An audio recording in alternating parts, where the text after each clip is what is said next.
Bonjour à tous, très heureux de vous retrouver. School TV Le Mag, vous en avez l'habitude, une demi-heure sur la scolarité de vos enfants, avec à chaque fois une thématique forte. Initiative sur le plan local ou national avec Alix Nguyen. Salut. Il y a du volume aujourd'hui. Il y a du volume. Il y a du volume. C'est parti pour le sommaire de cette émission. Allez, cette question tout d'abord, comment prendre confiance en soi? Aujourd'hui, on s'intéresse à l'association DDC pour Don de Confiance. Quels sont les ressorts de la prise de confiance? Comment, avant tout, gérer ses émotions? L'élément de réponse avec notre invité dans un instant. DDC, un groupe de professionnels qui s'est donné pour but de former les leaders de demain. Qu'est-ce que le leadership? Tiens, on ne s'est jamais posé la question. Est-ce que c'est donné à tout le monde? On voit ça dans un instant dans le mag. Et puis dans le mag, vous le savez, il y a la loupe d'Alix. Alix? Oui, je vous parle d'Explore ton talent. C'est un programme à destination des jeunes décrocheurs qui vise à leur redonner confiance en eux. C'est dans 10 minutes au sein d'Expression Orale.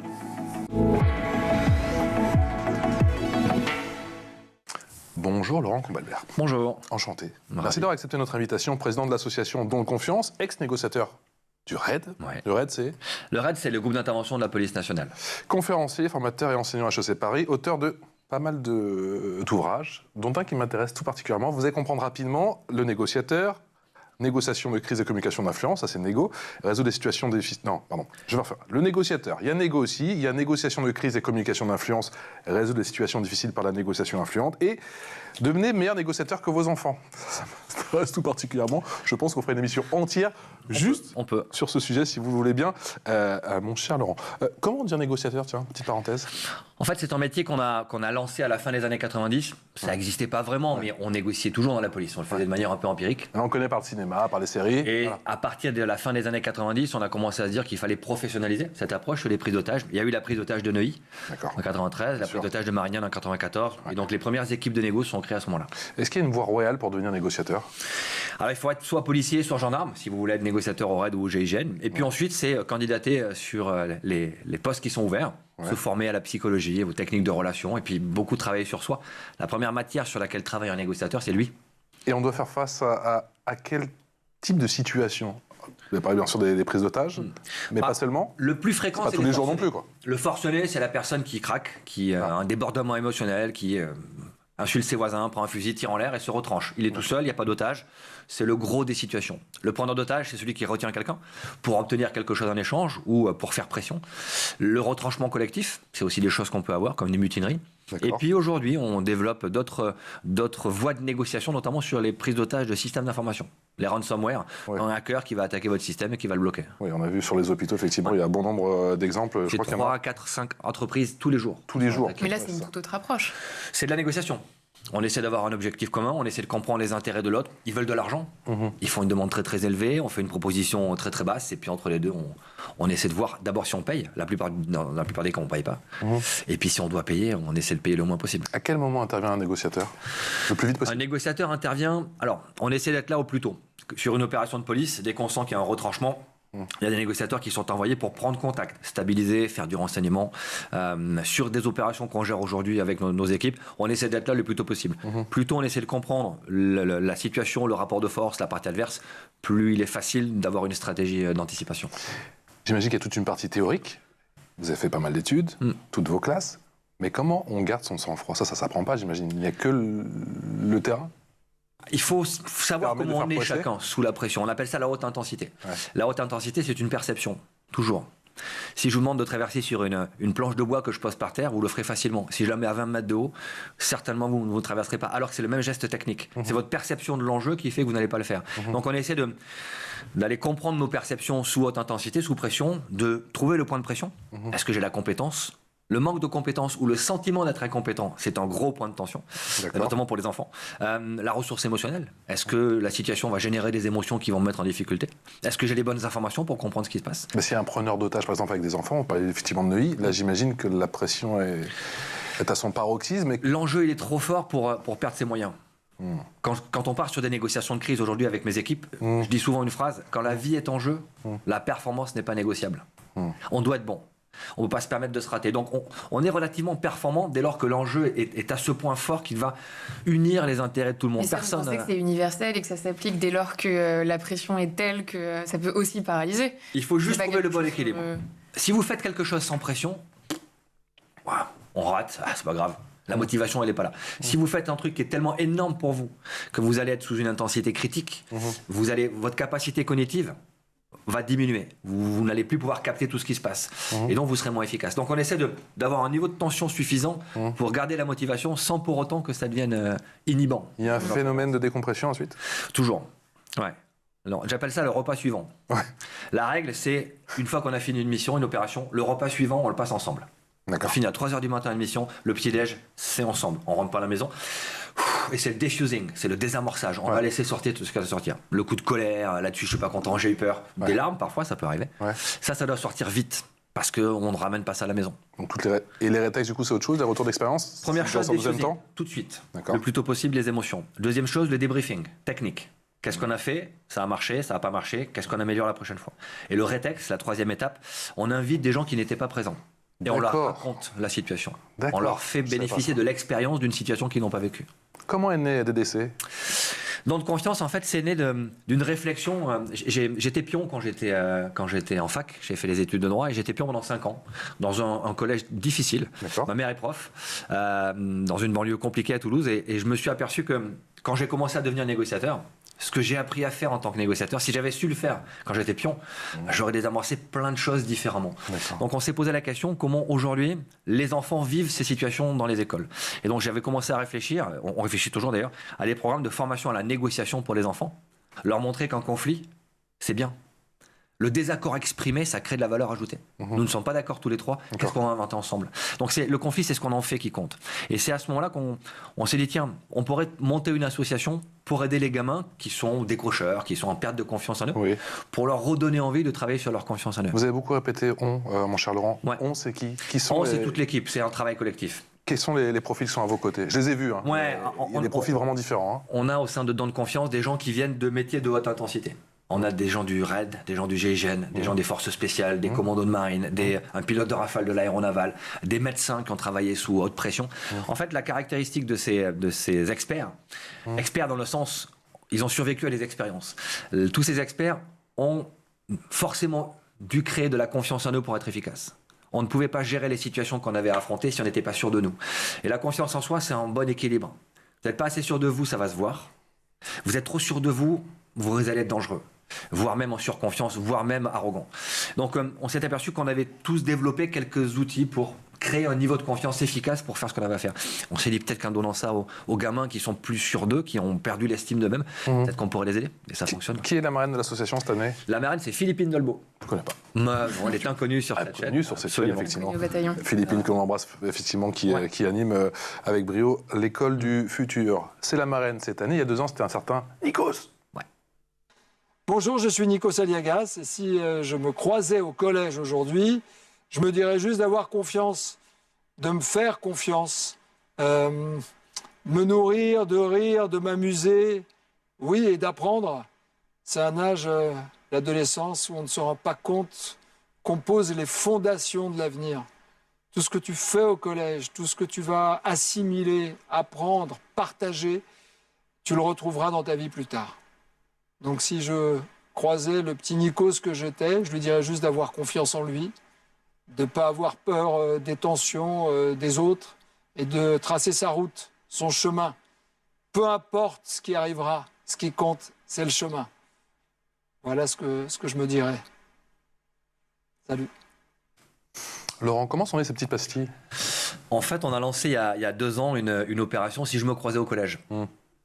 Avec quelques experts de l'agence, on s'est dit un jour, mais t'imagines, tu te rencontres au collège, là, à 17, 18 ans, avec tout ce que tu sais aujourd'hui, qu'est-ce que tu te racontes? Parce que j'ai des enfants, j'ai 5 enfants, et la plupart des experts ont des enfants, on s'est dit, mais nos enfants ne nous écoutent pas. Quand on leur dit, tu devrais faire ça, moi, à ta place, je ferais ça. En fait, ils nous écoutent pas. Même l'ex-négociateur du RAID? Bien sûr, il faut être conscient de ça, nos enfants ont toujours la main là-dessus. Et donc, ils ne nous écoutent pas. Par contre, on s'est dit, mais si nous, on se retrouvait, peut-être qu'on pourrait s'écouter, on serait peut-être plus légitime. Et donc, j'ai lancé l'opération. Nikos, qui était notre parrain à l'époque, a répondu favorablement. On a eu presque 400 vidéos de personnes, des célébrités ou des inconnus, qui ont dit, ben voilà, si je me croisais au collège, voilà ce que je me dirais. Avec des conseils super. J'ai posé la question justement parce qu'on a fait une table ronde effectivement avec des sportifs qui se mobilisent pour l'école. Il y avait un ancien champion, vice-champion olympique de Pékin 2008 sur le relais 4 x 100 mètres nage libre. Oh là là, j'ai tout bien dit, magnifique. Un certain Frédéric Bousquet. On a aussi interrogé et on a posé la même question d'ailleurs à l'époque à Olivier Dacour, ex-international français de foot.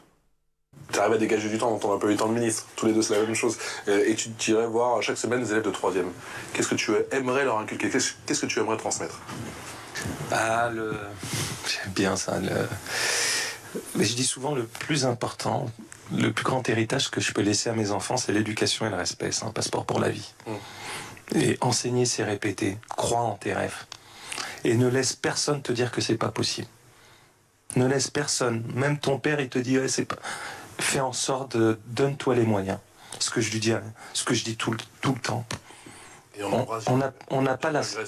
Ouais, on n'a pas la science infuse et il peut souvent se passer plein de choses. Mais sois prêt. L'entraîneur, il te fait pas confiance. Ok. Peut-être que 3 minutes, il va te faire confiance. Si tu es prêt, tu t'es entraîné pour. Bah, peut-être que ça va être ton destin. Il va jouer sur 3 minutes. Moi, je parle de mon expérience. Quand je suis parti à Strasbourg, je la raconte, ça a duré 3 minutes pour dire à quel point il faut être parfois la chance, ou je sais pas si c'est la chance. Je jouais toujours avec des gens qui étaient plus âgés que moi. Et là, je jouais avec des mecs qui avaient 15-16 ans, j'avais 13 ans. Et là, ils me font faire un essai avec des mecs qui ont le même âge que moi. Et je suis pas bon. Le lendemain, il y avait un copain à moi qui avait 3 ans de plus que moi. Lui, il avait son match et quelqu'un se blesse. Le matin, ils me disent « Bon, mais viens, comme il nous manque quelqu'un, tu vas être remplaçant. Tu vas venir et s'il y a quelqu'un qui se blesse, bah, tu vas rentrer. » Je suis rentré 3 minutes. Et en 3 minutes, j'ai changé le cours de ma vie, de ma carrière. Parce qu'en 3 minutes, je sais pas, j'ai fait grand pont, petit pont, centre, but. Et je me rappelle, le directeur sportif à l'époque, il veut pas me lâcher. Et il m'emmène carrément à Paris pour que je vienne signer à Strasbourg. Mais si on s'était arrêté sur le match de la veille, bah, j'étais pas pris. Voilà, vous voulez faire 30 secondes, finalement, il nous a fait 3 minutes, Olivier Dacour. Mais c'est ça le message, c'est oser croire en ses rêves. C'est quoi les ressorts de la confiance en soi quand on est tout jeune, quand on a 14-15 ans? Le premier ressort, c'est l'estime de soi. Et ça, on ne le construit pas tout seul. On le construit avec le regard de nos parents, le regard des gens autour de nous. Un gamin qui passe de 6 de moyenne à 8 de moyenne, lui dire t'as pas la moyenne, c'est dommage. Lui dire t'as gagné 2 points, c'est super. Continue, c'est bien, je suis fier de toi. Après, c'est effectivement oser. Pour oser, il faut se faire confiance. Donc c'est un peu le serpent qui se mord la queue. Si je ne fais pas confiance, j'ose pas. Si je n'ose pas, je ne crée pas de la confiance. Donc à un moment donné, c'est intéressant ce qu'il a dit. C'est le déclencheur, le petit truc. Tu as l'opportunité de le faire. Et puis surtout, ne laisse personne te dire que tu n'es pas capable. Personne d'autre que toi sait ce que tu peux faire. Donc bien sûr que tu es capable. Si tu as envie de le faire, tu réussiras. Et est-ce que vous ne pensez pas qu'il y a une dimension un peu culturelle aussi, qu'il y a un truc un peu propre pas forcément une spécificité française, mais par exemple, à contrario, je pense aux États-Unis, où on parle très volontiers du succès des gens, de la réussite, où on apprend aux enfants à parler de leur succès et plutôt du positif. C'est vrai que les cultures impactent fortement notre confiance en nous. L'appétence à la confiance individuelle ou collective, déjà. Aux États-Unis, on travaille beaucoup en collectif. On a beaucoup de travail où on valorise la participation de chacun à l'objectif collectif. On est fier des succès qu'on peut avoir. En France, c'est vrai que parfois, le succès, ça crée de la jalousie. Ou oser lever la main pour dire moi, j'ai une idée qui est différente. Il y a plein de gamins. Mais il y a qu'à voir la place de l'oral en classe.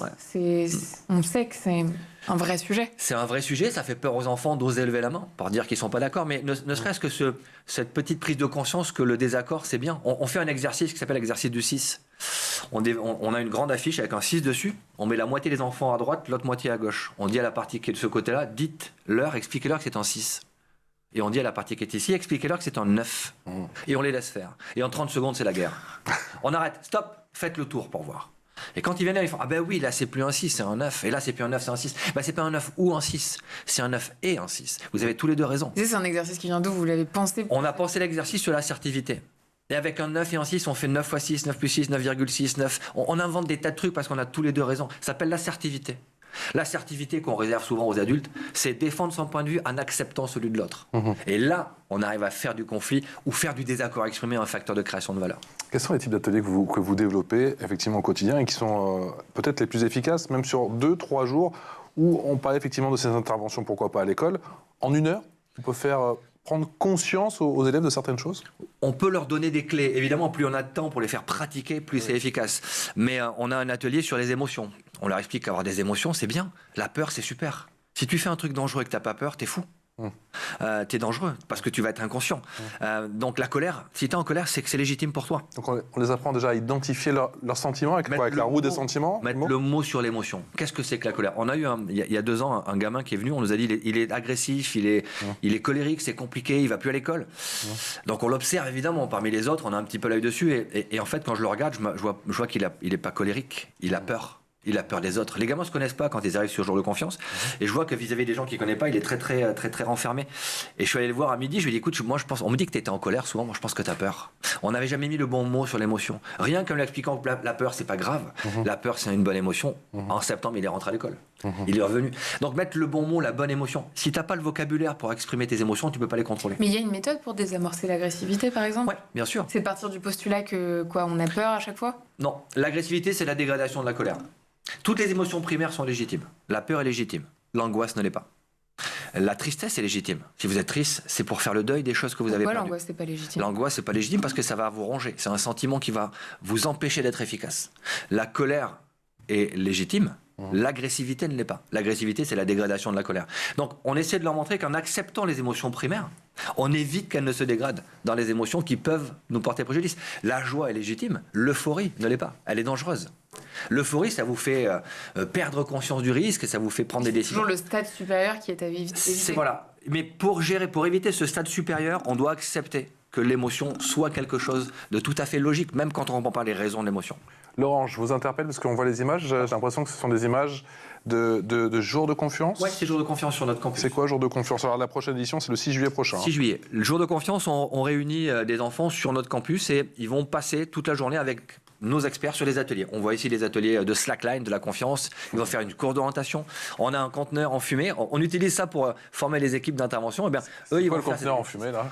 Dans le conteneur, ils doivent mémoriser en équipe un tangramme, rentrer dans le conteneur qui est saturé de fumée. C'est de la fumée lourde, hein, donc c'est une fumée qu'on peut avoir dans les fêtes.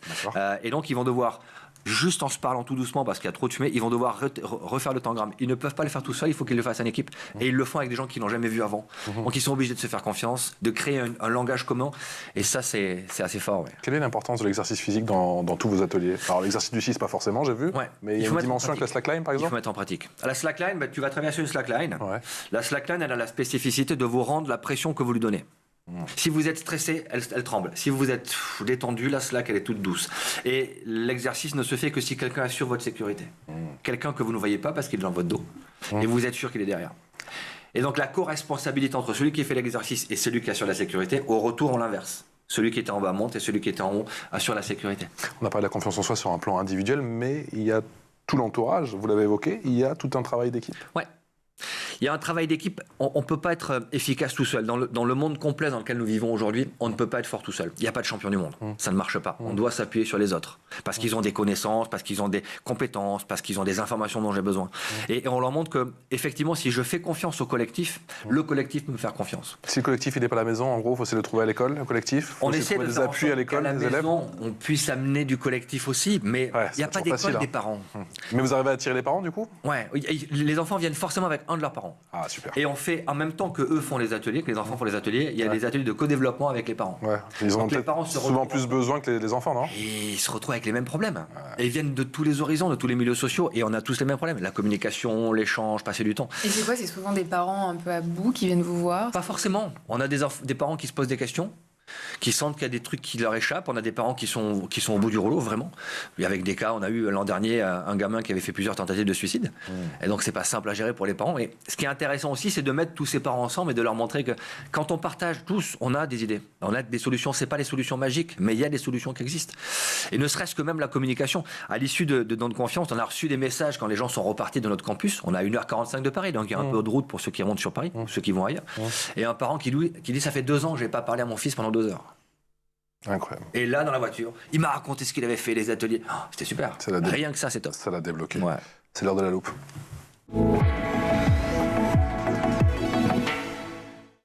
La loupe d'Alix. Aujourd'hui, Alix, tu nous présentes Explore ton talent, un programme de formation gratuite conçu pour aider les jeunes décrocheurs à retrouver confiance en eux. Oui.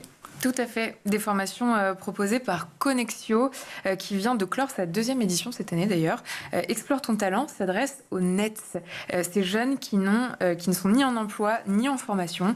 Une proportion qui, selon l'INSEE, a légèrement augmenté pour atteindre 12,5% au dernier trimestre 2023.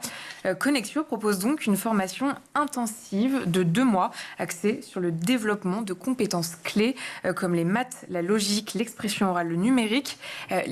Les participants ont ainsi l'opportunité de découvrir différents secteurs et de recevoir des conseils RH, de développer des soft skills.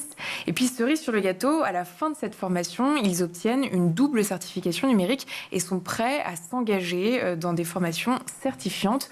On écoute Jean-Christophe Vidal, directeur général adjoint de Connexio, en charge de ce programme. Aujourd'hui en France, 1,4 million de jeunes sont sans emploi et sans formation. Pour faire face à ce défi, Connexio a lancé l'année dernière Explore ton talent, un programme qui mêle formation en sciences, en logique numérique et verbale, et la rencontre avec des professionnels qui font découvrir leur métier. Ça comprend aussi tout un accompagnement social, de façon à ce que les jeunes puissent trouver leur orientation. En 2023, 20 jeunes ont suivi le programme. Toutes et tous ont réussi leur certification sur le numérique. Toutes et tous sont aujourd'hui en formation qualifiante. En 2024, nous comptons accueillir 100 jeunes et nous avons déjà commencé en Île-de-France. Nous lancerons également cette formation en Nouvelle-Aquitaine. C'est une formation qui bénéficie de l'appui des entreprises par la taxe d'apprentissage. Et c'est extrêmement important puisque derrière, ça permet à des jeunes d'aller directement sur le marché du travail. Et pour 2025, on ambitionne d'avoir plus de 200 jeunes qui passent sur ce programme. Avec Explore ton talent, c'est une opportunité unique pour les jeunes de préparer leur avenir professionnel. Et en plus de la formation, Connexio assure un suivi à long terme avec des rendez-vous réguliers, 1 mois, 6 mois, 1 an. Les candidats éligibles doivent avoir entre 16 et 25 ans avec une extension jusqu'à 30 ans pour les personnes en situation de handicap. Laurent, vous estimez qu'il y a des compétences indispensables à avoir pour avoir confiance en soi? Je pense qu'il faut être empathique, déjà avec soi-même. L'auto-empathie, être capable de reconnaître ses émotions. Ensuite, avec les autres. On est un être social, nous sommes des êtres sociaux et nous nous reconnaissons par la réaction que nous avons face aux émotions des autres. Donc je pense que oui, ça c'est une vraie compétence qu'on a naturellement mais qu'on peut développer. Et est-ce que le courage pour vous, c'est une valeur essentielle? Le courage, c'est la peur de se planter et l'audace de le faire quand même. Donc oui, je pense que c'est 2 qualités. La peur et l'audace, c'est le lien qu'il faut pour être des leaders et continuer à oser aller jusqu'au bout de nos rêves. Qu'est-ce qui vous a permis de prendre confiance plus jeune? Et j'ai eu la chance d'avoir des parents qui m'ont laissé faire ce que je voulais faire. Y compris des trucs assez fous. Enfin, je faisais des sports, je pourrais pu faire des sports à risque, du parachutisme. C'était pas un souci, il fallait juste que je fasse correctement. Et donc, j'ai communiqué et bien leur dire à chaque fois. Ouais, dit voilà ce que je vais faire, voilà le niveau de risque, voilà comment je vais gérer. Et donc ça, c'était intéressant. On m'a laissé faire, on m'a laissé prendre des risques. On m'a jamais dit non, surtout ne fais pas ça. On m'a dit ok, tu veux faire ça? D'accord. Est-ce que tu as peur un petit peu? Ouais, c'est quand même inquiétant, sauter dans l'avion. Ok, écoute, fais juste attention. Et j'ai trouvé que ça me permettait d'accepter cette peur et de l'utiliser. Donc ouais, j'ai eu cette chance-là. Et puis j'ai fait un métier au sein du RAID où on était en collectif, on bossait tout le temps en équipe, on gérait des enjeux qui étaient très forts, mais on est arrivé à le faire parce que justement il y avait de la confiance en nous, de la confiance dans l'équipe et de la confiance dans notre chef aussi. On savait que lui avait une vision un peu plus haute puisqu'il était dans la vision stratégique. On se faisait cette confiance, ces 5 levées de confiance en soi, dans l'équipe, dans la hiérarchie, dans la mission et dans l'histoire. On savait débriefer. Ça renforce le lien. Laurent, vous parliez justement de votre chef, de votre leader au sein du RAID. C'est quoi être un leader? C'est quoi le leadership? Parce qu'en France, j'ai quand même le sentiment qu'on mélange très souvent le management et le leadership. Ouais. Pour moi, le leadership, c'est la capacité d'entraînement, d'engager les autres. Et pour ça, il faut faire autorité. Et c'est les autres qui vous reconnaissent comme leader. Ce sont vos chefs qui vous nomment manager, mais ce sont vos équipes qui vous reconnaissent comme leader, ou vos collègues qui vous reconnaissent comme leader. Donc moi, le leadership, c'est ce qui nous permet d'engager les autres, de leur donner confiance, même de les faire grandir. D'ailleurs, l'autorité, le mot autorité vient de augérer, qui veut dire grand, qui veut dire grandir. L'autorité, c'est ce qui nous rend grand, c'est pas l'autoritarisme. Mais on est leader ou on peut devenir un leader? Ça s'apprend? Il y a des compétences naturelles peut-être, mais on parle souvent du charisme. Le charisme, c'est l'expression de la confiance en soi. Les gens charismatiques sont sur d'eux. Ils n'ont pas besoin de trop en faire. Rien que parce que la façon dont ils posent leur voix, dont ils sont présents, ça change la donne. Donc, Je pense que il y a un fond très certainement qui doit exister, mais on peut se former au leadership. Je parle pour les enfants, même si le terme leader avec les enfants, c'est toujours surprenant, mais bien sûr qu'il y a des enfants leaders. Sur les exercices qu'on fait au campus, il faut qu'il y ait des leaders. À un moment donné, sur 8 enfants, il y en a un qui dit, écoutez, moi, je vous propose de faire ça. Et c'est là que ça commence à rentrer. Et les autres vont le suivre. Si tout le monde dit, moi, je suis pas d'accord, on a 8 individus qui font 8 choses. C'est ce qu'on appelle les alphas ou pas forcément? C'est encore différent. L'alpha, c'est encore autre chose. Parce qu'il y a une petite connotation peut-être alpha. Ouais, l'alpha, c'est celui qui a un peu la main sur l'os. C'est le patron de la meute. Oui. Avec des règles de meute qui sont parfois des règles d'autoritarisme. Là, c'est celui qui n'a pas La besoin. frontière est mince entre l'idée d'être autoritaire. Ouais, bien sûr, mais l'autorité et l'autoritarisme, c'est différent. Avoir de l'autorité, c'est être suivi par les autres. Faire preuve d'autoritarisme, c'est exercer une autorité trop forte. Il y a une part de confiance, d'inspiration peut-être. Ouais, moins on impose, plus c'est efficace. Et plus on inspire, moins on impose. Quels sont vos axes de développement maintenant? Parce qu'on a parlé bien sûr de ces JDC. La prochaine, c'est le 6 juillet prochain. Est-ce que, je ne vous ai pas posé la question, vous faites des interventions partout en France? On reçoit jour de confiance sur notre campus, mais on a des entreprises qui nous sollicitent pour faire jour de confiance au sein de leur propre environnement. Donc pour les enfants de leurs collaborateurs, c'est des choses qui arrivent. Elles viennent chercher quoi les entreprises aujourd'hui? Elles viennent chercher un moment pour les enfants de leurs collègues ou de leurs collaborateurs pour travailler sur la confiance. Développer chez eux cette envie de se mettre en collectif, cette envie d'oser, et puis créer un monde de confiance. Je pense que nous sommes entreprise à mission. Notre mission, c'est inspirer et transmettre pour créer un monde de confiance. Cette application qui est arrivée effectivement il y a quelques heures, il y a quelques jours, cette application qui s'appelle Oka, parce que les Jeux Olympiques et Paralympiques approchent à grands pas, Paris 2024, et dans quelle mesure cette application va pouvoir aider? Observer, comprendre, agir. OCA. On a voulu réunir autour d'une même table des négociateurs du RAID, du GIGN, de la DGSI, des groupes d'intervention avec lesquels on travaille, pour regarder les 12 situations que peut rencontrer quelqu'un qui gère du public. Un bénévole qui gère un stade pendant les Jeux Olympiques, ou une caissière dans un magasin, ou une responsable de site dans un hôpital. Les 12 situations de tension, une personne qui a peur, une personne en colère, une personne agressive. On a mis dans cette application gratuite et accessible à tous quelques conseils simples, des choses à faire, des choses à éviter dans ce type de cas pour bénéficier des 30 premières secondes qui font la différence. Il y a une préparation particulière. Alors je sais que vous n'êtes plus au RAID, mais vous êtes toujours en contact bien sûr avec le RAID et aussi les collègues du GIGN. Il y a une préparation toute particulière pour les JO qui arrivent, qui font un peu peur à certaines personnes sur le plan de la sécurité. Alors évidemment, les JO de Paris mobilisent tout le monde, les groupes d'intervention en particulier. Il y a une image qui m'a vraiment fait plaisir, vraiment touché. C'est le patron du RAID, le patron du GIGN, le patron de la BRI, ensemble. Et ça, c'est bien. Ça, je pense que si les Jeux Olympiques renforcent, ça existe déjà. Les 3 patrons sont très ouverts sur les autres. Oui, parce qu'on imagine qu'il y a une petite compétition. Les querelles du passé sont des querelles du passé. Il faut être unis pour gérer ce type de cas. Donc je pense que les JO seront l'occasion de montrer une belle unité entre tous ces groupes d'intervention. Merci infiniment, Laurent. Merci vraiment, beaucoup. don de confiance, incroyable. Allez-y, allez sur le site, c'est vraiment formidable. Allez faire un tour à la prochaine JDC, la journée. Jour ou journée? Jour de confiance. Le prochain jour de confiance, donc le 6 juillet prochain, c'est un samedi, profitez-en. Et c'est dans les Hauts-de-Bourgogne, c'est magnifique. Juste à côté de Chablis, Laurent Combalbert, président de l'association Don de Confiance, ex-négociateur du RAID, on l'aura compris, conférencier, formateur et enseignant à HEC Paris, effectivement, on ne l'a pas rappelé. Je vous conseille aussi ce livre que je n'ai pas encore lu, mais qui a l'air très très intéressant, Devenez meilleur négociateur que vos enfants. Ça peut servir. Alix, on se retrouve demain À demain. pour de nouvelles aventures. Excellente journée. Ciao.